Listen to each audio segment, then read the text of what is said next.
Hello friends, welcome to crazy G K trick. तो आइए daily current affairs की series को आगे बढ़ाते हैं और आज के इस वीडियो में हम 27 जुलाई के सभी करंट अफेयर्स को एक एक करके यहाँ पर डिस्कस कर लेते हैं।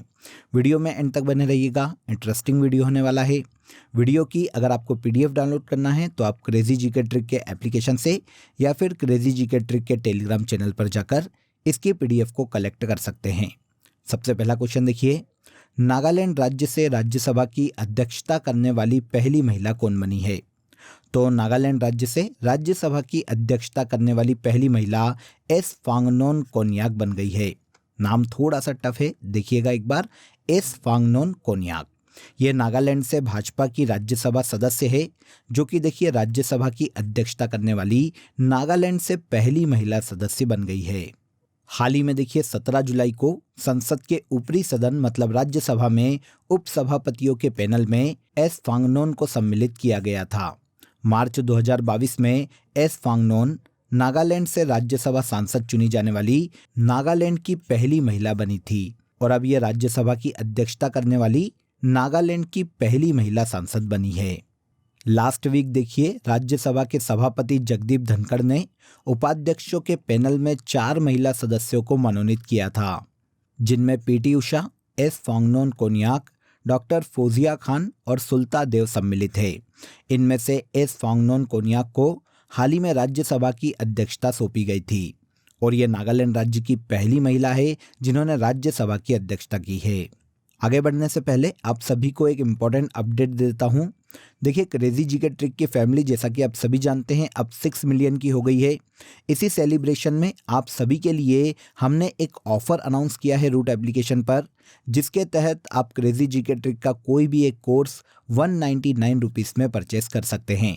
यहाँ पर आपके लिए एक कूपन कोड अवेलेबल है। आप इस कूपन कोड का यूज़ करके कोई भी कोर्स जो कि यहाँ पर आपको मेंशन किया गया है 199 रुपीज़ में परचेस कर सकते हैं। इसके अलावा रूट एप्लीकेशन पर आपके लिए आरएम बैच भी अवेलेबल है, इसे भी आप काफ़ी नॉमिनल चार्जेस में ज्वाइन कर सकते हैं। कूपन कोड यहाँ पर दिए गए हैं, दोनों को आप यूज़ कर सकते हैं और अधिक जानकारी के लिए आप हमारे इस हेल्पलाइन नंबर पर कॉल भी कर सकते हैं। आगे आ जाइए, हाल ही में टाटा मोटर्स का अध्यक्ष किसे नियुक्त किया गया है? टाटा मोटर्स जो कि देखिए एक प्राइवेट कंपनी है, हाल ही में इसके नए अध्यक्ष राजेश कन्नन बनाए गए हैं। राजेश कन्नन को हाल ही में टाटा मोटर्स का नया अध्यक्ष और मुख्य डिजिटल और सूचना अधिकारी नियुक्त किया गया है। ये नेक्स्ट मंथ 1 अगस्त 2023 को अपना पद संभालेंगे। जैसा कि अभी मैंने आपको बात की कि टाटा ग्रुप एक निजी व्यावसायिक समूह है जिसकी स्थापना 1868 में की गई थी। इसका मुख्यालय मुंबई में स्थित है और इसके संस्थापक या फाउंडर जमशेद जी टाटा है। अब राजेश कन्नन को टाटा मोटर्स का नया अध्यक्ष नियुक्त किया गया है।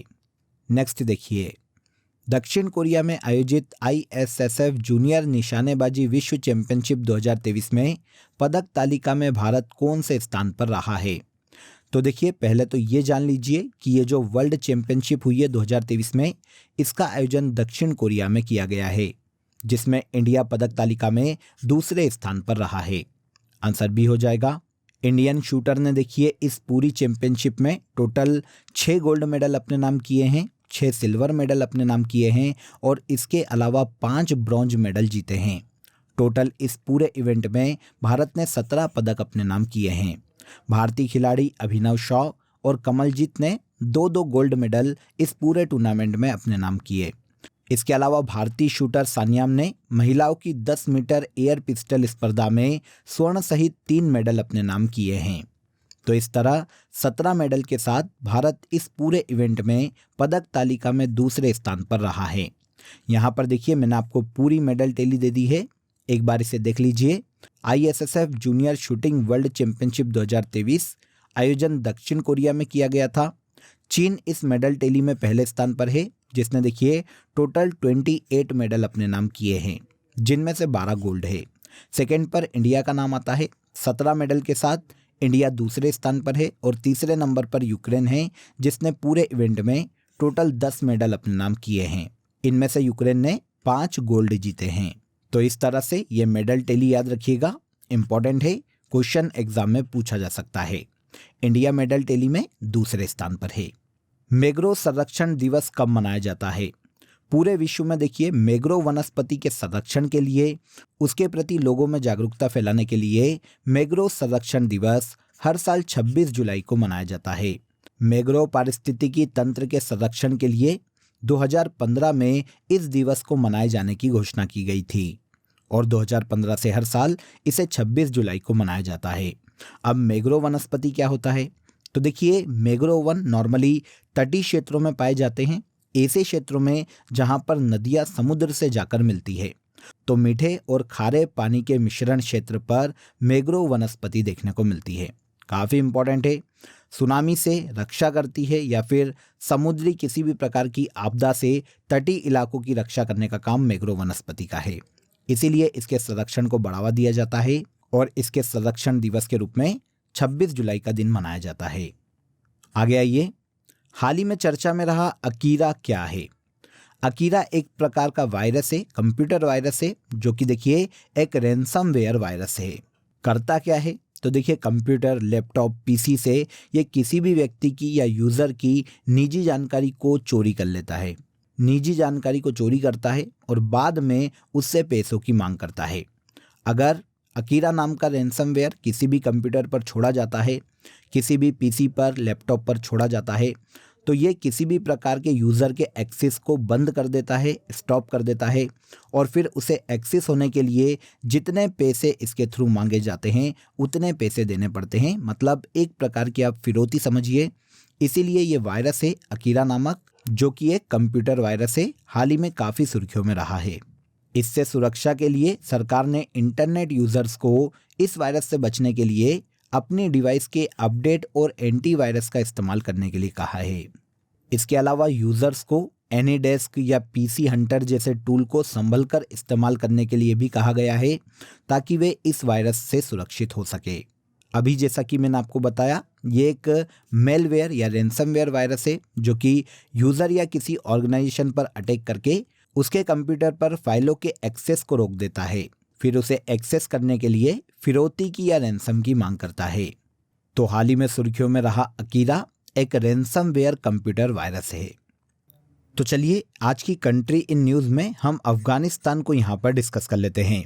एशिया महाद्वीप का देश है देखिए अफगानिस्तान, जिसकी कैपिटल काबुल है और यहाँ पर मुद्रा के रूप में ऑफिशियली अफगानी मुद्रा का यूज़ किया जाता है। उसका नाम ही अफगानी है। वर्तमान में अफगानिस्तान पर तालिबान का शासन है।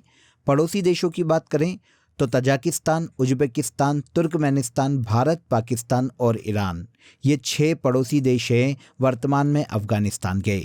हेलमंद नदी अफगानिस्तान की सबसे लंबी नदी है। नौशक पर्वत अफगानिस्तान का सबसे ऊंचा पर्वत है और विश्व की 90% अफीम अफगानिस्तान के द्वारा उत्पादित की जाती है।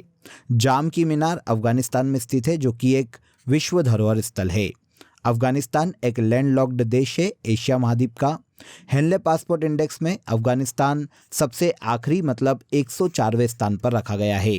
मतलब अफगानिस्तान का पासपोर्ट विश्व का सबसे खराब पासपोर्ट है हेनले पासपोर्ट इंडेक्स के अनुसार। वैश्विक आतंकवाद सूचकांक, जो कि 2023 में हाल ही में जारी किया गया है, इसमें अफगानिस्तान पूरे वर्ल्ड में आतंकवाद के मामले में पहले स्थान पर है और वर्ल्ड हैप्पीनेस इंडेक्स 2023 में अफगानिस्तान हैप्पीनेस के मामले में इस इंडेक्स में सबसे निचले स्थान पर मतलब 146वीं रैंक पर रखा गया है। तो जो नेगेटिव चीज़ें हैं उसमें अफगानिस्तान पहले स्थान पर है यहाँ पर, और पॉजिटिव चीज़ों में अफगानिस्तान देखिए सबसे लास्ट रैंक पर है। तो ये अफगानिस्तान एशिया महाद्वीप का देश है। तो अफगानिस्तान के सभी बेसिक फैक्ट जो कि एग्जाम में पूछे जा सकते हैं, वन लाइनर फैक्ट, वो यहाँ पर मैंने आपको समझा दिए हैं। आगे बढ़ते हैं। हाल ही में देश का पहला गिग वर्कर्स बिल किस राज्य द्वारा पारित किया गया है? तो देखिए गिग वर्कर को समझते हैं कि ये क्या है। तो देखिए कंपनियों में काफ़ी सारे काम ऐसे होते हैं जिनके लिए कंपनी को परमानेंट एम्प्लॉयज़ की ज़रूरत नहीं होती, टेम्पररी एम्प्लॉयज़ की ज़रूरत होती है, वही गिग वर्कर कहलाते हैं। जैसे जोमेटो, स्विगी की जो डिलीवरी देते हैं डिलीवरी बॉय, वो क्या है, गिग वर्कर से, ठीक है, वो परमानेंट एम्प्लॉय नहीं है। तो इनके लिए एक पर्टिकुलर विधान लाया गया है, इनके लिए पर्टिकुलर गाइडलाइन लाई गई है जिसे गिग वर्कर बिल कहा जा रहा है और ये लाया गया है हाल ही में राजस्थान गवर्नमेंट के द्वारा। राजस्थान की विधानसभा में हाल ही में इस बिल को पारित किया गया है।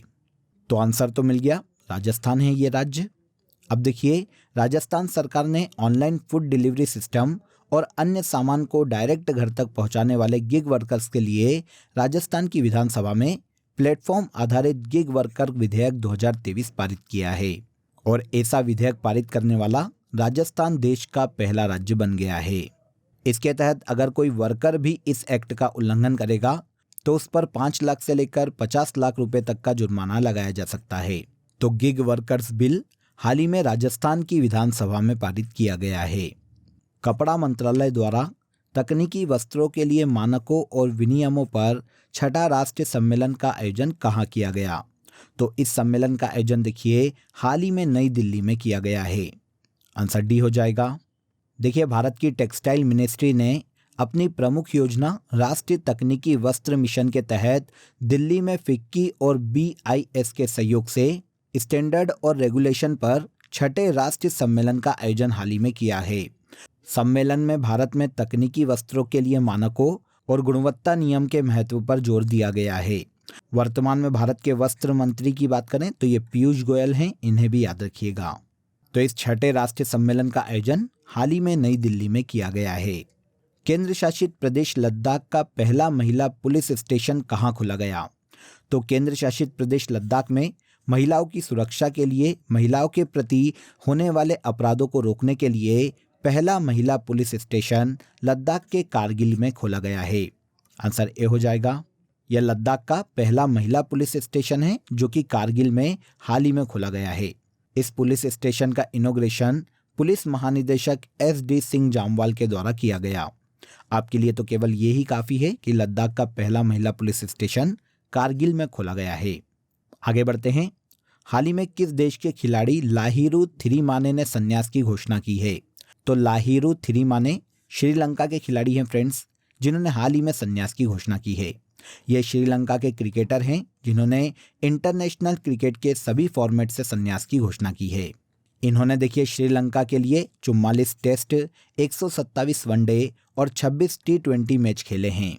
श्रीलंका के क्रिकेटर के रूप में इनका काफ़ी लंबा करियर रहा है और अब इन्होंने इंटरनेशनल क्रिकेट से संन्यास की घोषणा कर दी है। तो लाहिरू थिरिमाने किस देश के क्रिकेट खिलाड़ी है? याद रखिएगा, श्रीलंका के क्रिकेट खिलाड़ी हैं। इसके बाद आज के करंट अफेयर का सबसे लास्ट क्वेश्चन देखिए। IMF द्वारा वित्त वर्ष 2023-24 में भारत में विकास दर कितने प्रतिशत रहने का अनुमान लगाया गया है? तो IMF, जिसे इंटरनेशनल मॉनिटरिंग फंड के नाम से जाना जाता है, इसने 2023-24 वित्त वर्ष के लिए भारत की विकास दर 6.1% तक रहने का अनुमान लगाया है। किस संस्था का अनुमान है? तो ये IMF का अनुमान है। अब देखिए, IMF ने अपने ग्लोबल इकोनॉमी आउटलुक में इस अपडेट के बारे में बताया है। IMF ने अपनी इस रिपोर्ट में कहा है कि फाइनेंशियल ईयर 2023-24 में भारत की विकास दर 6.1% तक रह सकती है। अप्रैल में जो अनुमान लगाया गया था IMF के द्वारा, ये इससे 0.2% अधिक है। इसके अलावा वित्त वर्ष 2025 के लिए भारत की GDP ग्रोथ अनुमान 6.3% तक लगाया गया है।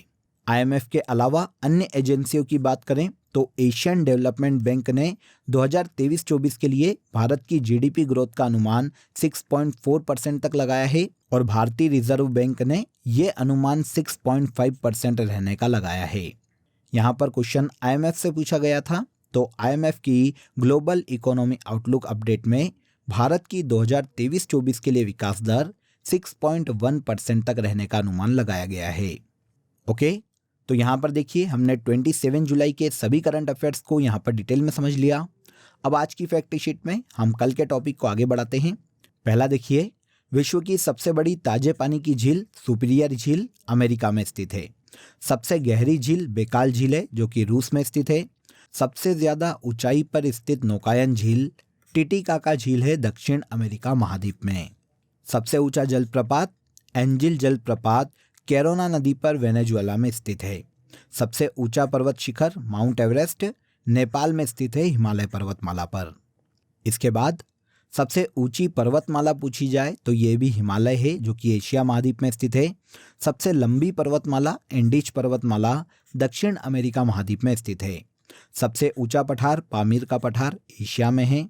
सर्वाधिक ऊंची ज्वालामुखी ओजस डेल सलाडो जो कि अर्जेंटीना में स्थित है। सबसे विशाल ज्वालामुखी मोना लोआ ज्वालामुखी है, जो कि हवाई द्वीप यूएसए में स्थित है। आगे आ जाइए। अब हम 26 जुलाई के जो करंट अफेयर्स हमने लास्ट सेशन में डिस्कस किए थे, उनको एक बार यहाँ पर रिवाइज कर लेते हैं। पहला देखिए, हाल ही में किस देश ने ब्रिक्स संगठन में शामिल होने के लिए आवेदन दिया है? तो ब्रिक्स संगठन में शामिल होने के लिए हाल ही में अफ्रीकी देश अल्जीरिया ने आवेदन दिया है। G20 समूह की आपदा जोखिम न्यूनीकरण कार्य समूह की तीसरी और अंतिम बैठक तमिलनाडु के चेन्नई में आयोजित की गई है। भारत के किसी भी राज्य के दूसरे सबसे लंबे समय तक मुख्यमंत्री रहने वाले व्यक्ति नवीन पटनायक हैं, जो कि ओडिशा के मुख्यमंत्री हैं। अंतर्राष्ट्रीय प्रदर्शनी सह सम्मेलन केंद्र का उद्घाटन नई दिल्ली में किया गया। लाइफ टाइम अचीवमेंट के लिए राष्ट्रीय भू विज्ञान पुरस्कार 2022 से डॉक्टर ओम नारायण भार्गव को सम्मानित किया गया है। वर्तमान में भारत में 40 यूनेस्को विश्व धरोहर स्थल है। इसके बाद हाल ही में गुजरात के किस जिले में ग्रीनफील्ड हवाई अड्डे का उद्घाटन किया गया? तो गुजरात का पहला ग्रीनफील्ड हवाई अड्डा राजकोट में स्थापित किया गया है। प्रतिवर्ष कारगिल विजय दिवस 26 जुलाई को मनाया जाता है। मेरी माटी मेरा देश अभियान स्वतंत्रता सेनानियों के सम्मान से संबंधित है। लास्ट है, परमाणु बम का जनक जे रॉबर्ट ओपनहाइमर को माना जाता है। तो फ्रेंड्स, ये सभी ऐसे करंट अफेयर हैं जो कि हमने लास्ट डे के सेशन में डिस्कस किए थे। अब आज के लिए आपका क्वेश्चन ऑफ द डे है, IMF और विश्व बैंक का मुख्यालय कहाँ स्थित है? बहुत ही इंपॉर्टेंट क्वेश्चन है। कमेंट में ज़रूर बताइएगा कि इस क्वेश्चन का आंसर क्या है। इसके अलावा दोस्तों, आप सभी के लिए एक इम्पॉर्टेंट अपडेट है। अब आपके लिए क्रेजी जीके ट्रिक के सभी कोर्सेज वेबसाइट पर भी अवेलेबल है। ये सभी कोर्सेज आप सभी की रिक्वायरमेंट और लेटेस्ट एग्जाम पैटर्न को ध्यान में रखकर डिज़ाइन किए गए हैं। यहाँ हम बेसिक कॉन्सेप्ट के साथ साथ कॉम्प्रिहेंसिव लर्निंग पर फोकस करते हैं। तो एक बार ज़रूर वेबसाइट पर विजिट करें। इसका लिंक आपको डिस्क्रिप्शन बॉक्स में दिया गया है। तो आज के इस वीडियो में बस इतना ही। अगर वीडियो अच्छा लगा हो तो वीडियो को लाइक और शेयर कर दीजिए। चैनल को सब्सक्राइब कर लीजिए। कल फिर मुलाकात करेंगे नेक्स्ट डे के करंट अफेयर में। तब तक अपना ख्याल रखिए। जय हिंद, जय भारत।